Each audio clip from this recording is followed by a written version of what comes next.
Говорит и показывает Москва.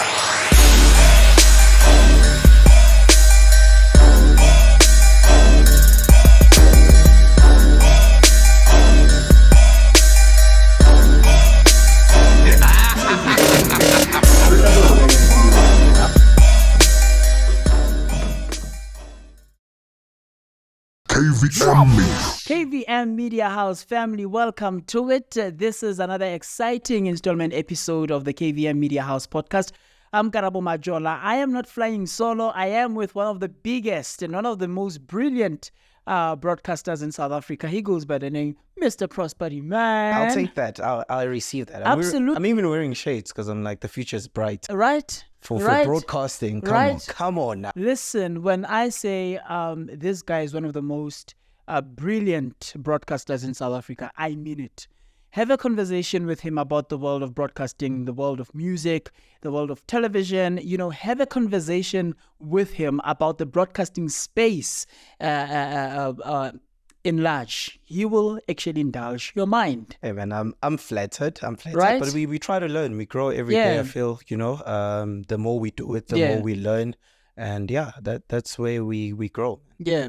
So we're gonna freestyle this thing. Definitely. We're gonna freestyle this. Let's go. Let's start with our favorite medium.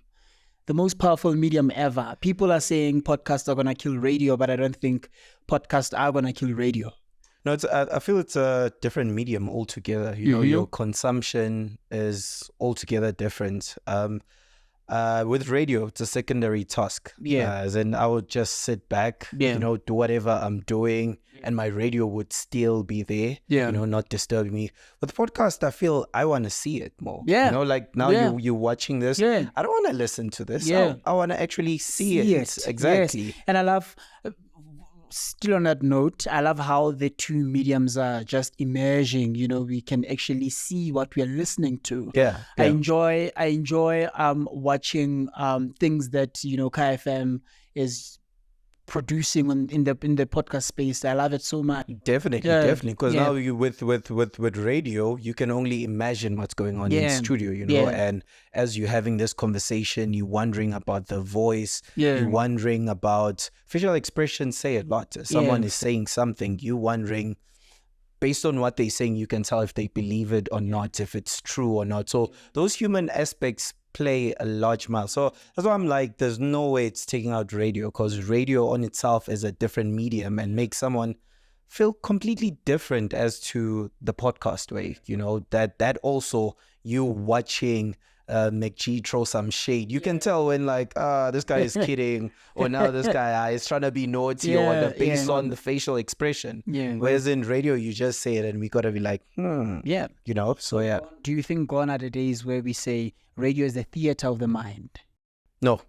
Okay. No, those days. And in fact, we have to work even harder now at it to make sure that we liberate the mind, or we stimulate the mind, if that's the right word. Stimulate the mind to make sure that you get pictures, man, as broad as I can see them, or even further, because interpretation on radio is up to you, whoever listens, how you receive it. I could say something right now, and you could receive it as something that is dirty. Because I'm not even trying to be dirty, but based on your mind and how you've heard it, and maybe how I said it, you could be like, exactly. So I often ask radio practitioners this question. Do you think radio is too commercialized in such a way that there's less content and there's more of the commercial side of things into this medium?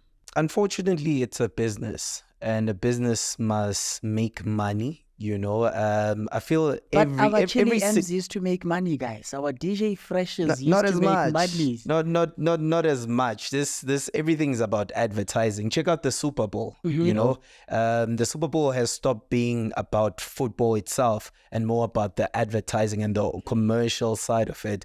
I feel everything is becoming about, can I commercialize this? So in as much as we love radio, so it became way too good. We love the arts, but can we make how much more money can we make out of this medium? And every single thing is about the WAP now. It's not per se about the art, which is why you'll find they'll be bringing you the hottest public figure out there. Not because they hot commodity when it comes to radio or their presentation, but because they bring in the money. Yeah. So it's everything you want to commercialize it these days. You are raising valid points, but at the same time, I'm still stuck with how content was, sourced and delivered. And I think then it was more effective. Yeah. I think then it was more effective. Relatable. I don't think relatable. I don't think I'm still excited to listen to a radio show now versus then. I'm still as if you're excited. Gonna ask me how many loaves of bread I eat, come on, what? And don't give me where you're going with this. I feel a lot of people just choosing bubblegum content. Yeah. As in bubblegum content, you can use it now, but it doesn't stay in your head after the content is out, where you're like, there's a takeaway with this, and there's several reasons that could cause that. But for me, I would want you, even if it's let's say content about music, I would want you to go away and like, oh, that show was so nice, but that was so good, take away something from the content apart from this 3 hours. I mean, a minute after it happens, you forget it, and you're like, there's no longer memorable moments on air, like your DJ Spoo had on the Wylands, and you're like, oh, did he just do that? Yeah. Hence I'm saying, I don't think I'm as excited as I was, I don't think I'm as excited as I was, considering how, content is being sourced and delivered. Also, BCCSA, I must also say, we forget how the industry is more censored. Yeah. The public is more sensitive. Yeah. There are things people are more offended. Like everyone is just like... And I think that's why we're running to podcasts nowadays, to YouTube to be uncensored. Yeah. You can absolutely say anything. I almost ask, can I curse? No? I think so. Yeah, no, I think so. I would want to find a reason to curse. I think so. Well, I'm not comfortable with it, but I think so, yeah. I think so because, well, I'm not the type of person that curses, but I think you can be as free as you want because we are uncensored. We are on YouTube. And that's a nice thing about podcasts. I feel that's different from radio. Yeah. Also, is that how free people are, because you're just always mindful on radio, you finish a link and you're like, oh, I offended somebody, so your opinions, yes, you gotta watch them out on YouTube, but not as much as on. It's very simple to become part of the cancel culture where they're like, we don't like him anymore. Yeah Awesome. You also wanted to talk about music, but I think we should wrap up the episode with that segment. But right now, I want us to talk about television. You do consume television, right? There's not as much now. Not as much, especially with our national broadcaster. Yeah. I feel like the content. Okay, what do you consume as far as television? Okay, let me not say as far as television is concerned, because now there's Netflix, there's Showmax, there's so much options. We can literally consume those things on our cell phones.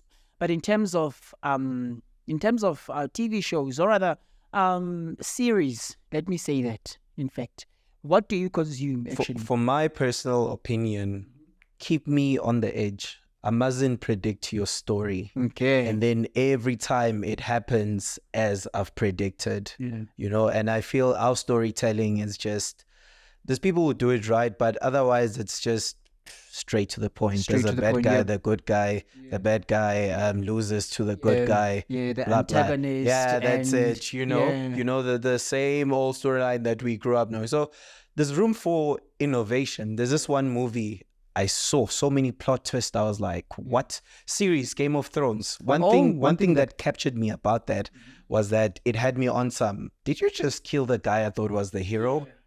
It had me on that, okay, now I'm lost as to what's going to happen in the storyline. Yeah. And I feel most of our stories are predictable. Yeah. Most of our content is straightforward. There is talent, but I feel just give... don't gatekeep the industry so that it grows. So you allowing new people in allows us to grow the industry together. But if it's the same people, and no offense to them, if the same people telling stories everywhere and they getting the opportunity to tell the stories, then we're not getting the different stories from someone. I'm from Mpumalanga. From someone from Mpumalanga who've experienced something different. You know, we're getting something from Gauteng perhaps. So give people a chance to innovate the space, to come in and present new things. I don't know if I'm wrong by assume, but take, for instance, a flagship of our entertainment in TV, Generations, has been here for decades. Yeah. But a lot of people at some point came off the bandwagon and were like, nah, I don't consume. You don't even know what happened. Yeah. You just woke up one day like, and nothing. It's not for me anymore. I missed out. And it's still there. It's still there. You could miss it for a whole week and come back and you still getting Wuti, oh, this is what happening. Okay, I want us to review Inamba, which was produced by Okra Media House, if I'm not mistaken, or Quizzical. I think it's Quizzical. If not Quizzical, Okra Media House. What do you think about the film? Did you watch it? We're on the right track. Right. I could from it I could tell the AI that was within it, the ideas that were going. There were certain action scenes. Shout out to Chocolate Tribe, by the way. They are the ones behind the hyena. Ooh, yeah. Yeah. But there's some action scenes and shots which I saw. I'm like, okay, this is different for a South African movie. So they served me something different. That's what I like the most. Exactly. Even in terms, so kudos to that. I feel storytelling, I don't know if I'm being too judgmental. Storytelling can always become better. I wasn't entirely impressed. It was okay. For me, storytelling was okay. But in terms of camera, what they did with that, it felt South African, but I also feel like we can turn it up. In as much as it was good, I was like, we can take it all the way up also. I think the day before yesterday, we were reviewing the movie The Beekeeper. Oh. Jason Statham. Yes. Yeah. If you were to watch The Beekeeper and compare it to the storylines in Inamba, it's quite the same, I think. You could. It's quite the same because this guy is actually fighting for justice, but in a wrong way. I feel also there was that humor element that they wanted to add to Namba Nam. Yes. Which some areas didn't help out, and you're like, hey, Shans, it's too much because we're trying to do action now. I'm not sure where the cross is. But otherwise, overall, that was a good movie. That was a step to the right direction and something I think other production could take and like, okay, we could learn something from that. So kudos to them and for elevating the game. Yeah, which other movie do you want us to review quickly? From South Africa? Yeah, from South Africa. Ooh. What was this other one that I'm thinking of now?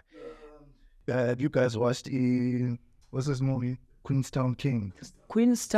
I actually saw the trailer. The trailer, and I like this. Yeah. Like from the trailer alone, I was like, no, I got to watch this. That looks like an authentic South African story. Yeah. Now I wanna see how do they tell it, and if we capture, because I still feel like Inamba, as you just mentioned, was us trying to find our voice as South Africans, producing more content like us. Now that the Queenstown, that feels like more, even the name of the movie itself feels like us finding our own content and own story and a way to tell that. So yeah, I love that. Let's talk about the amount of nudity that we see on the amount of nudity and sex scenes. What's your take on that? If it's not necessary, don't do it. Okay, there's this professor that was facilitating us within the film and television production class, and I asked her the same question, and she exactly said what you are saying right now. Yeah, if it's not necessary, don't do it. Like there's some movies where you close up the markets because of scenes like that, and out here, you're like, that so much nudity wasn't supposed to be there. Like, didn't have to spice it up so like much that. I feel like it's exaggerated. I'm not sure if the time is. Besides, man, people know where to find porn, so don't give it in where we watch, because you're trying to get to as many people as you can. Expand your audience. My thing is, I was having this conversation with V, and I was saying, there's Brooke. And every time you mention the name Brooke already. I haven't even watched Days of Our Lives, but Right? already Well, I'm like, right. When she came to South Africa, everyone was like, yeah. it's about to go Right, down. right. When you mentioned the name Karabo Moroka, not Connie Ferguson, Karabo Moroka, those are two characters that managed to play a certain character with class and elegance. Yeah. And I think Tsepo Masego, I'm taking these words from Tsepo Masego, by the way, he mentioned that. And I was like, shucks, he's making sense. You know, those are two characters that were able to portray that storyline with elegance, respect and dignity. You can still continue to respect Connie Ferguson, and you can still continue to separate Connie Ferguson from Karabo Moroka.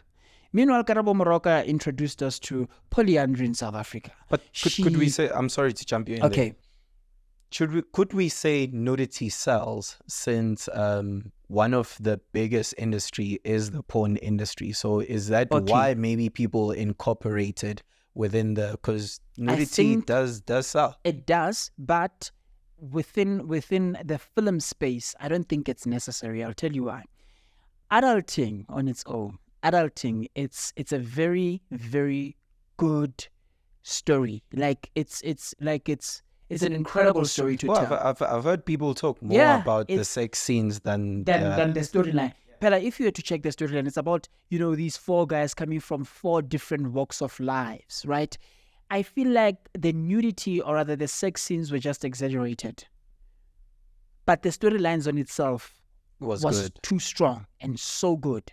And I've had conversations with people randomly about this, and they are saying the same thing.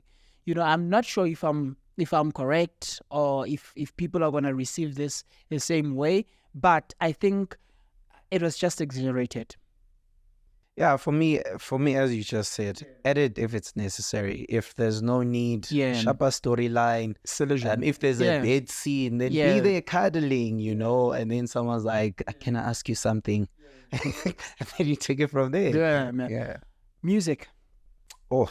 Music. That's my topic. Yeah, that's your topic. Now you get just questions about that. Yeah.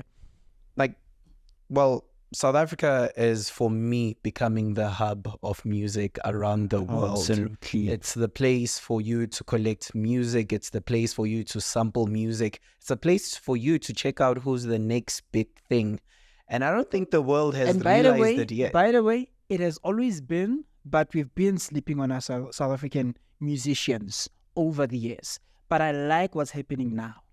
Yeah, because they I think what was praised was the African element of things. Your Lady Smith, Black Mambazo, the legendary Miriam Makeba, who gave that African sound. Who, by the way, was the first black female to take an Oscar in South Africa. A Grammy? Yeah, no. A Grammy. Oh, yeah, for instance, I'm like, Oscar. Hey, Tsotsi, what happened to Tsotsi now? There's never an embarrassing moment in this thing called life. So, yeah, a Grammy. She was the first black female to take a Grammy in 1966, if I'm not mistaken. First black female. So hence I'm saying we've always been, the hub, but we've been sleeping on our South African, musicians. But I feel the past few years, what's been so different is that we actually becoming introducing our own type of music. So back then, the world expected your zumbi, that African type of sound. Now, you find Black Coffee winning in a mainstream category. It's not your best African. It's a mainstream. So amongst your David Guetta's, he was nominated amongst your big names in the dance scene.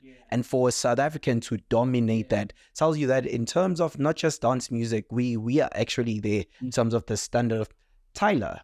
Now, what I like about her is that there were South African elements also introduced, but you listen and you okay, in as much as she was also innovative also in the space. So, and there's so much innovation. Thank you so much for mentioning that word. There's so much innovation within the music space lately. We are going through such a beautiful phase as South Africa. I'm accrediting it to the AmaPiano movement. AmaPiano, yes. I'm definitely accredited. That movement is too crazy. Absolutely. The collaboration it brings, the fashion it brings, the culture it brings. AmaPiano is a culture altogether. And if you're following it, you'll follow the growth in the industry, the growth in the music. I mean, I was concerned when it started.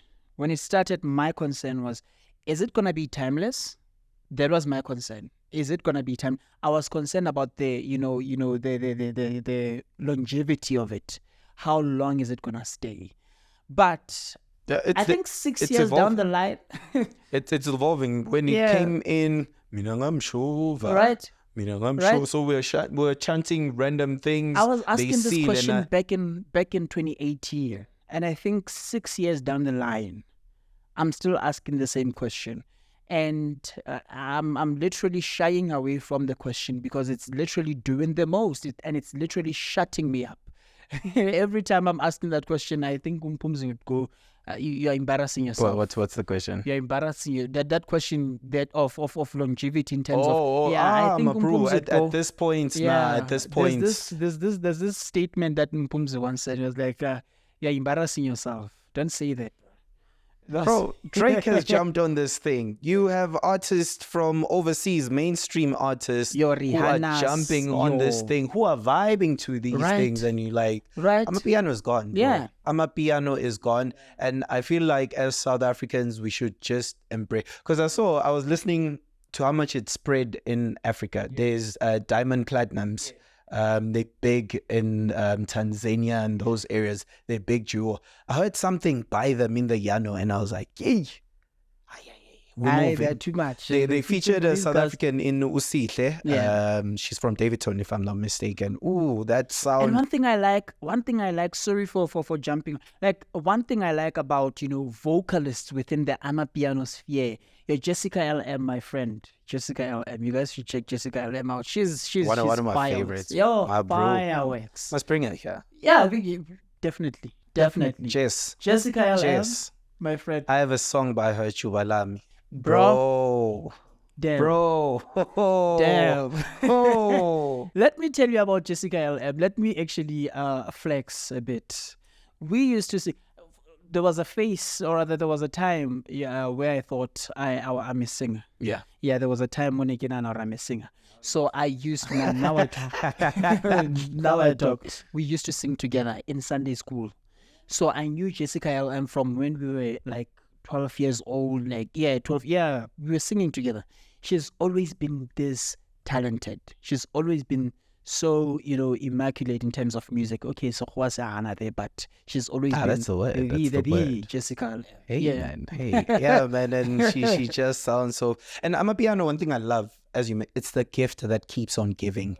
Every time there's a new artist, you like, you can't keep up. You can't, you like, okay, they literally take I love our this one. And then there's a new vocal. Yeah. There's this girl, Uzinhle.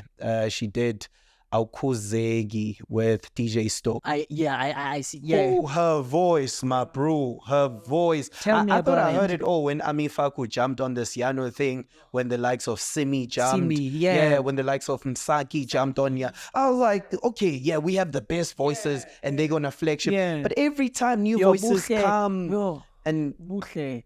Like I still can't get over Buhle, guys.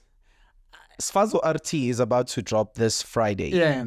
There's this track that he's about to drop. Danny Wonga. Damn. Dude. Like, Amos. Bro. Lim Crazy. Yeah. There's many names, which is what longevity.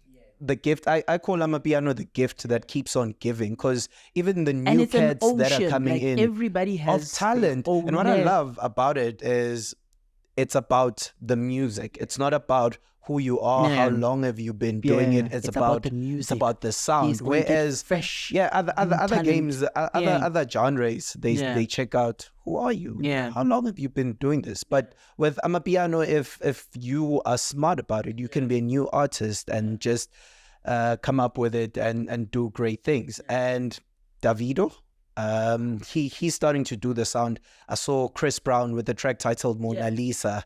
He jumped onto AmaPiano. Yeah, on the a whole Chris Brown that we used to vibe to, and do the hip hop thing. Now with he's him. stealing our content. Now he's like, no, this Yano thing is Drake. When he was doing his tour, invited Kabza over. I was like, my man, one dance. I need you to do something different, infusing AmaPiano. It tells you how big. I mean, Drake is the highest selling artist in the world.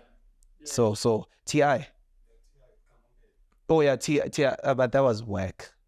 That was okay. This is why we call this guy over. That was there's a whole lot of content that you like. And this guys. is why we have this guy over this episode. No, because that was whack. He doesn't filter things out. No offense. We love that it's growing. If you listen to that Mona Lisa by Chris Brown, I love that you can still sense this is Chris Brown, and he fitted into the Yano. He with hip hop. Proper hip hop. Only one guy has done that, and I think it's one of the conversations we should have: the influence of hip hop on AmaPiano. Ooh, young Stunner. He's from a hip hop background. Sizwe Alakain from a hip hop background. Yeah. A lot of these cats are from a hip hop background, and they're doing great things within the Yanos now. Space. Yeah, coming in now. I think they made it more lyrical. Yeah. More lyrical once they jumped into this space. I just love how they took our Kasi lingos and made it cool. Like Kimana Tsebare Ngao Tempela could be, I know it's an old song, but Ngao Tempela, no, Ngao Tempela, but now it turned out to be a hit. And the thing that I said about longevity is that they can literally make a song out of everything. More in the sling, relocaling. If it's trending, they can make a song about that. Squeeze us in. Yeah, if it's trending, they literally go into studio. So the motivation is just too much, man. The collaboration is, and I was talking to Boomsy off air. Speaking of the influence of AmaPiano, of hip hop to AmaPiano, you find that now AmaPiano is actually influencing hip hop too. Absolutely. I was listening to the joints, how they just dropped the BPM, but it's the same drums. It's the lock drum in there that's pumping, same and you elements. like, same elements you like, you find. okay, this is just a different BPM, and you're like, this is bro. I mean, the first person to do it for me was very Ricky Rick, Venom and Shishiliza on Sondela. Oh, Bengi's Chelu. Oh man, that sound got me on some. That was lock drum. That is AmaPiano right there. That is AmaPiano, and it vibed so well with hip hop. So I love that we even starting to own our own hip hop sound because of this AmaPiano, and not taking anything away from your Nasty C's, your Pretty Uglies. We love your Aries. I mean, they even sharpening their pen game. Even the late AKA. Yeah, man. That last album. We lost a giant within the music space in AKA. Bro, that album was everything. Everything, and the elements. I could pick up some Afro beats influence there that were in that track. Who's that girl from Ghana he featured? Now I'm forgetting the name. Musa Keys was also Jaiki, or I'm not sure how you say her name. She was on that track with him and Musa Keys, and I think that kind of gave Davido the sound of Unavailable, where he was like, wait, Africa is really such, they did something so differently, and we should explore each other's sound, which is why I'm Nankali Nigeria ifuni AmaPiano. Like, no, take it, guys. Just know we first did it, but let's see what you guys can do with it, because I feel they can add their own culture and whatnot to it. Definitely, the Yanos is South Africa's identity now. Like, but do you think from the Yanos we can win a Grammy? Yeah, I think so. Most definitely, bro. I don't see that. I see us winning a Grammy in our Afrotech. You think so? Afrotech, your DJ Shimza, your Dark SA, your Cairo, your Euphonic, your Da Capo. I'm seeing a Grammy coming from those from the Afrotech. Okay. Coriander Soul. On our third episode is gonna be based on who took the next who to look out Grammy for. because we've I won do see- from 2022. Yeah, right? We won it. Yeah. As for the Zakes Bantwini, no offense. When they say Zakes Bantwini was up for a Grammy, I really thought Osama. In my head, I was like, Osama. But when I heard the song, guys. And again, guys, no you don't fair. filter things. I know you don't filter things, bro. Say things like the thing is, I love Zakes Bantwini, but I feel there were better art work or works that he did. You know, I can't get over Imali, guys. Even Imali, bro. But can I also when they won a Grammy, I was like, with the flutes. Can I also unfilter things? I didn't like the performance on the MVCA. I feel like the lady was just, excited when she was performing the song. I like her tone on the original track. But when she performed the song, I was like, you're over-exaggerating this thing, man. You're over-exaggerating this thing. But I love you. Song. I love you, okay? I love you. Amen. Yeah. But we definitely need a second episode for this one, part 2, Mr. Prospen. We got to do it. Right? I loved being out here. Shout out to KVM Media.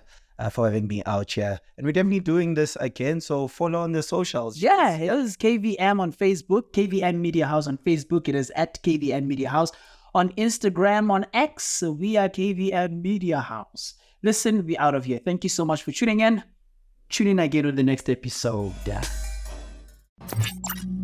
KVM Media.